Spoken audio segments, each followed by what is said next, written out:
Impact on the shipping industry. Indeed profound by leveraging vast amounts of data weather patterns, port congestion, fuel consumption, and the vessel performance. Shipping companies can optimize routes, improve efficiency, and enhance safety.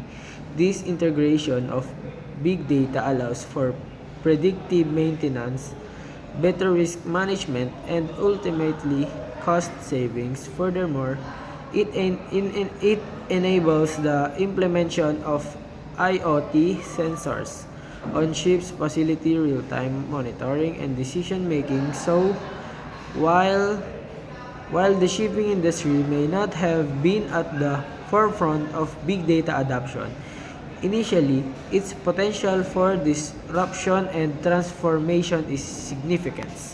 That's all. Thank you.